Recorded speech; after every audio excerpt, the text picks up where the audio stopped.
Dear parents, students and teachers, अस्सलामु अलैकुम। मैं शाहिद शेख आपको जावेद पब्लिशर्स के प्लेटफॉर्म पर खुश आमदीद कहता हूँ।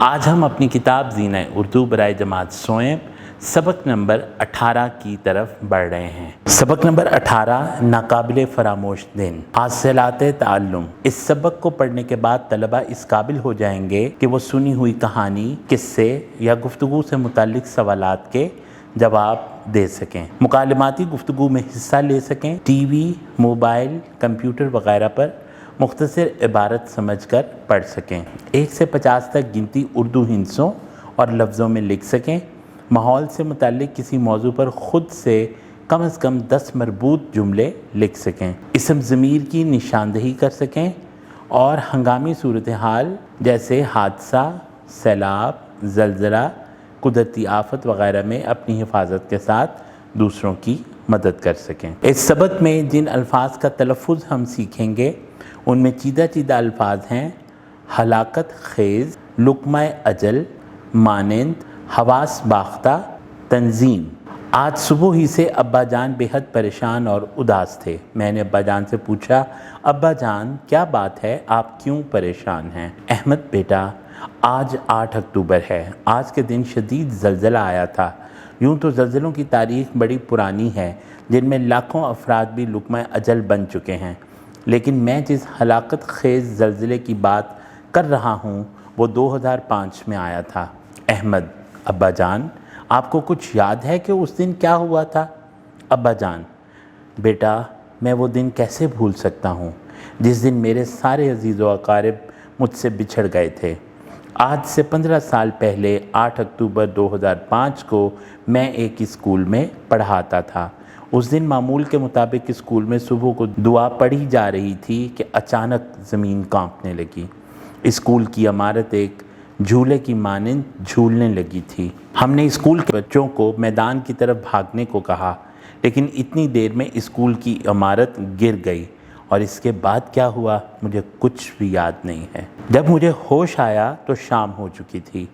लोगों ने बताया कि मौजज़ाना तौर पर चंद असातिज़ा, बच्चे और मैं गिरने वाले स्कूल के खंबे की ओट में होने की वजह से मलबे में दबने से बच गए। हम चंद लोगों के अलावा बाकी सब कुछ ख़त्म हो गया था। 15 साल बाद भी इस होलनाक दिन का जिक्र करते हुए अब्बा जान की आंखें आंसू ज़ब्त करने की वजह से सुर्ख हो गई थीं। अब्बा जान ने मज़ीद बताया, इसके बाद मैं अपने घर की तरफ भागा, लेकिन वहाँ पर भी सब कुछ तबाह हो गया था। हर तरफ बच जाने वाले लोगों की चीखो पुकार सुनाई दे रही थी। मैंने अपने माँ बाप और बहन भाइयों को तलाश करने की कोशिश की, लेकिन ये कोशिश भी नाकाम रही। ज़लज़ले में ज़िंदा बच जाने वाले मेरे हमसाये ने बताया कि मेरे घर वाले मलबे के नीचे दबकर हलाक हो चुके हैं। ये सुनकर मैं हवास बाख्ता हो गया। न जाने कितने घंटों बाद मेरे होशो हवास बहाल हुए तो मैंने रोते हुए लोगों को देखकर सोचा कि मेरा तो सब कुछ ख़त्म हो गया है, क्यों ना मैं इन लोगों की मदद करूं। इस तरह मैंने लोगों की बहाली के कामों में हिस्सा लेना शुरू किया। आज भी कहीं कोई मुसीबत या कुदरती आफत आ जाए तो मैं और मेरी तंजीम के लोग उनकी मदद के लिए निकल खड़े होते हैं। अहमद, अब्बा जान ज़लज़ले या किसी नागहानी आफत की सूरत में हम अपनी और लोगों की मदद कैसे कर सकते हैं? अब्बा जान, बेटा सबसे पहले अपने होशो हवास कायम रखें। इस तरह न सिर्फ हम अपनी बल्कि दूसरे लोगों की भी जान बचा सकते हैं।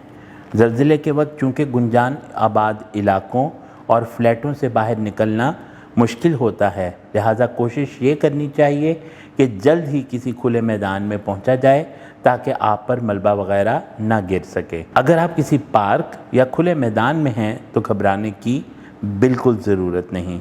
इत्मीनान से बैठे रहें और ज़लज़ले के झटके ख़त्म होने का इंतज़ार करें। अगर आप किसी कमरे में मौजूद हैं और कमरे से निकलने का वक्त नहीं तो फ़ौरी तौर पर मेज़, कुर्सी या चारपाई के नीचे चले जाएं और जितनी जल्दी मुमकिन हो कमरे से बाहर निकलने का इंतज़ाम करें। ज़लज़ले से मुतासरा इलाकों में बिजली और गैस की सप्लाई बंद कर दें ताकि किसी बड़े हादसे से बचा जा सके। ज़लज़ले के फ़ौरी बाद तमाम एहतियाती तदाबीर को मलहूज़ खातिर रखना चाहिए। फ़ौरी तौर पर हंगामी सूरत हाल के लिए अपने आप को तैयार कर लेना चाहिए। ابا جان نے اپنی بات ایک دعا، اللہ تعالی ہمیں ایسی آفات سے محفوظ رکھے، کے ساتھ ختم کی اور اپنے کمرے میں چلے گئے۔ میں نے آمین کہا اور اپنا اسکول کا کام مکمل کرنے لگا۔ ویڈیو دیکھنے کا بے حد شکریہ۔ اپنا بہت سا خیال رکھیں، جڑے رہیں بولتی کتابوں کے ساتھ۔